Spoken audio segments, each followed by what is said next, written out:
directora de Montoya Consulting. ¿Cómo está, María? ¿Cómo te va? Vladimir, buenas tardes. Saludos para ti y para todas las personas que nos escuchan a esta hora. Gracias por acompañarnos, aunque sea vía telefónica. Bueno, caramba, el paro humanitario, ¿qué va a ocurrir? ¿Cómo está la situación? Las alternativas que tienen los migrantes de Venezuela ante ese anuncio de que se va a agotar y que cuando se le vence a cada uno, pues no tienen otra alternativa sino abandonar Estados Unidos. Pero hablan de, a menos de que se consigan alternativas migratorias, una visa, en fin, otra condición. Vamos a hablar de eso, que para eso tú eres la especialista. Fíjate una cosa, no es una novedad el tema de que cuando se termina el tiempo de vigencia de la aprobación de un parol para un beneficiario, la persona tendría que regresarse al país, es decir, en este caso los venezolanos. Porque desde que se impuso esta medida o este alivio migratorio, fueron muy claras las autoridades americanas diciendo que solamente iba a durar 2 años. Y ahora mismo, a finales de este mes, es decir, la semana que viene, a finales de esta semana, se estarían venciendo los primeros 2 años y la semana que viene se estaría venciendo los 2 años para los primeros beneficiarios de este alivio migratorio. ¿Qué es lo que sucede? Que han habido muchos rumores y también dentro de la campaña política para la elección del nuevo presidente de Estados Unidos, se sabe que Trump siempre ha dicho y ha sido una de sus banderas que él no va a permitir la migración de nadie, no hablando solamente de venezolanos, sino la migración en general para Estados Unidos de ninguna manera, y dentro de eso entonces entraría el parol humanitario que fue impuesto para beneficiar a venezolanos, cubanos, haitianos y nicaragüenses. ¿Qué otra alternativa pudieran tener? Que dentro de esos 2 años, como tenían permiso de trabajo, pudieron haber sido enganchados por alguna compañía que los absorbiera a través de una visa de trabajo. Eso pudo haber sido una salvaguarda para cualquier venezolano bajo la figura del parol, o que hayan aplicado en paralelo a lo que es el asilo, estando dentro de Estados Unidos, indistintamente de que hayan sido beneficiarios del parol. Sin embargo, para decirte, mira, sí, pueden hacer esto, esto y esto, es un poco complejo porque habría que revisar los casos en específico para validar en qué trabajó esa persona cuando estuvo en Estados Unidos, si tiene alguna profesión u oficio, si hay alguna oportunidad de aplicar para una visa de trabajo o no, alguna visa de categoría especial o no, o si simplemente pudiera aplicar por el asilo. Una pregunta, el hecho de que una persona tenga un paro humanitario y que se le venza, ¿le da más posibilidades o menos posibilidades de obtener una visa con respecto a otra persona que haya ingresado por otro mecanismo? Se nos cayó la llamada con la doctora María Montoya. Vamos a ver si retomamos la conversación. El sector de seguros se prepara para afrontar la catástrofe natural más costosa de la historia de España. Esta situación que se ha venido dando. Las compañías estiman que los daños superan el terremoto de Lorca y las inundaciones de Bilbao de 1983. Wow, verdad que ha sido una cosa sorprendente, ¿no? Y es raro que estas cosas hayan ocurrido bueno, por lo menos en esa magnitud, ¿no? Pues hemos visto ese tipo de cosas por acá en estos lados del planeta, pero no lo hemos visto en Europa, ¿no? Bien, de nuevo con la doctora María Montoya. María, te preguntaba si una persona que tiene un paro humanitario y se le vence, ¿tiene menos o más posibilidades de obtener visas que otra persona en condiciones distintas?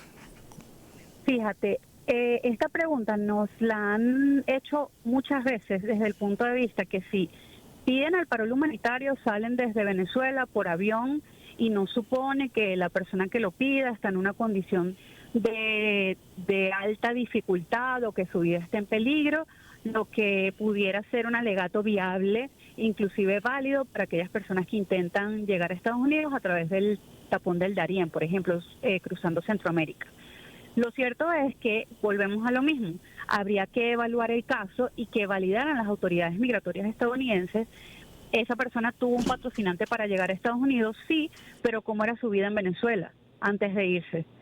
Seguramente era una persona que vivía en un estado de precariedad, bueno, no seguramente, no lo aseveremos porque sería una generalización, pero puede ser que sea una persona que vivía en un estado de precariedad y corrió con la suerte de conseguir algún patrocinante que le permitió estar en Estados Unidos durante 2 años y quizás regresar a Venezuela no sea una opción porque no tiene a dónde llegar, no tiene empleo, no tiene un techo seguro.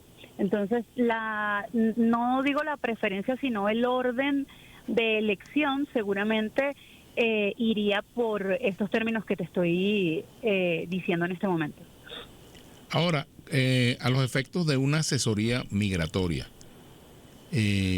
¿cuál es el momento para una persona que tiene un paro humanitario para solicitar una asesoría migratoria? Desde el momento que se inicia, cuando faltan pocos meses, ya al vencerse, ¿qué pasa con la situación legal de una persona que se le venció el paro humanitario y todavía no abandona los Estados Unidos, por ejemplo? ¿Tiene opción de resolver su problema? Mira, fíjate algo. Primero que el parol, ahora que hablas de asesoría, el parol sigue vigente. Hasta tanto no levanten ese decreto, el parol sigue vigente y van a seguir aceptando solicitudes y las van a seguir aprobando. Recordemos que el último momento dentro de las elecciones de Estados Unidos es el 5 de noviembre, si mal no recuerdo. Así es, bueno, la fecha de la elección. Exacto. Siendo esto así, pudieran todavía hacer inclusive sus asesorías para pedir el parol. Una vez aprobado el parol, tienen 2 años.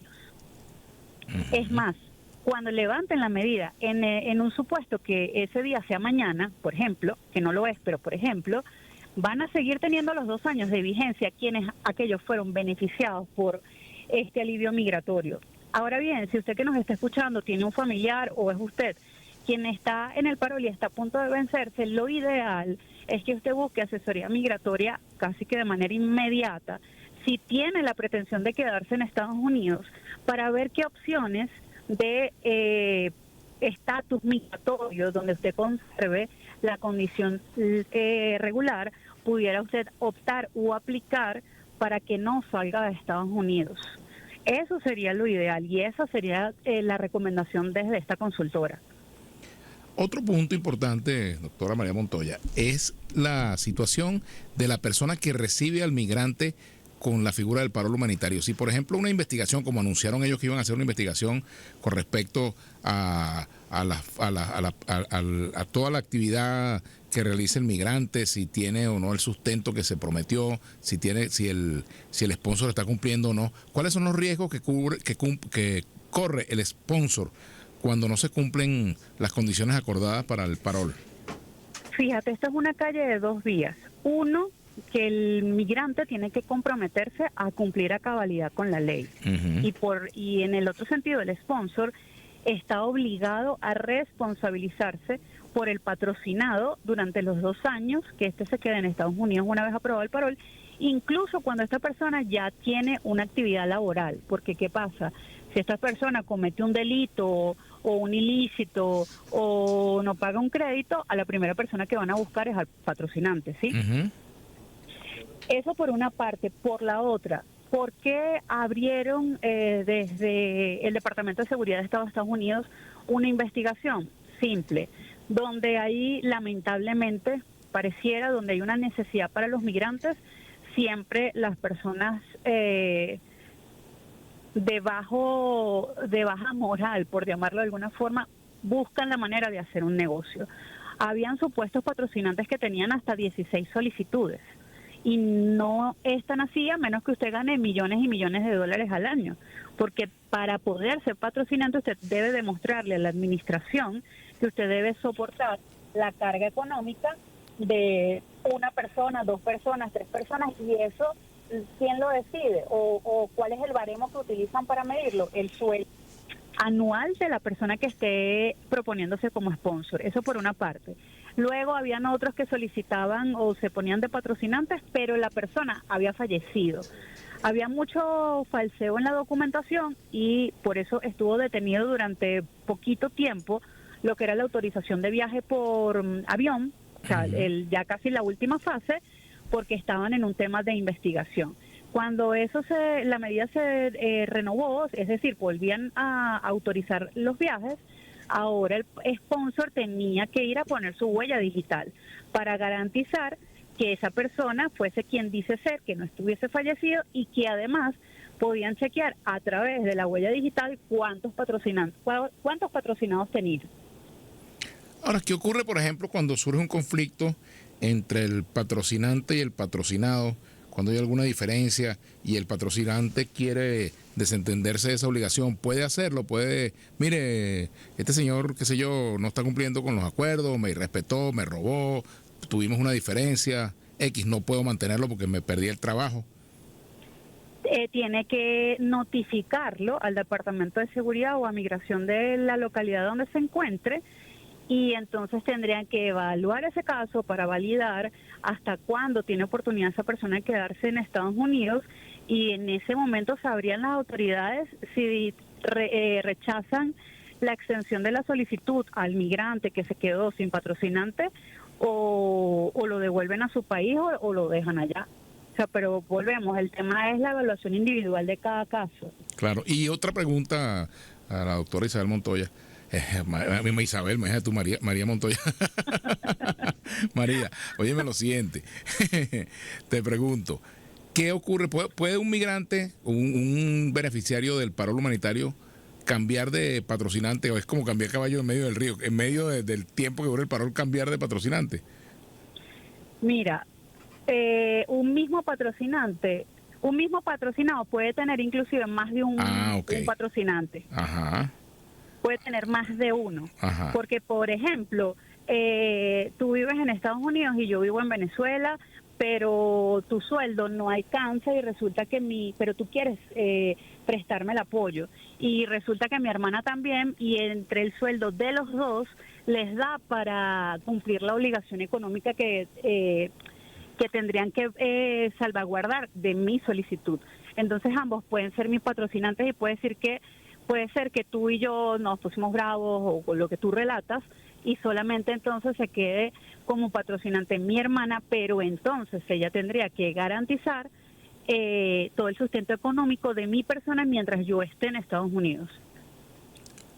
Ahora, el costo de una asesoría, más o menos, para alguien que tenga esos problemas en Estados Unidos, ¿cuál sería aproximadamente, si tienes algún conocimiento de eso, en los Estados Unidos? Mira, lo que pasa es que los estándares internacionales de las consultorías en materias migratorias para lo que tenemos acá en Venezuela es bastante alto. Uh-huh. Sin embargo, es algo que recomiendo cuando están fuera de nuestras fronteras, y que además sean, no solamente que sean abogados, sino abogados aprobados por la barra de la ciudad donde se encuentren para ejercer en materia migratoria. Es costoso, sí, no te voy a decir, no, es económico, es costoso, pero es lo que se debe hacer. Por supuesto. Bueno, finalmente, algunas recomendaciones a las personas que piensan migrar en estas circunstancias, porque bueno, después del pasado 28 de julio hay mucha gente que quiere irse, en fin, bueno, hay han aumentado expectativas migratorias para algunas personas, ¿no? ¿Cuáles serían las recomendaciones mínimas? Las mínimas es que no tomen la decisión migratoria basada en la experiencia de alguien más. Es decir, las migraciones referenciales no siempre suelen ser exitosas.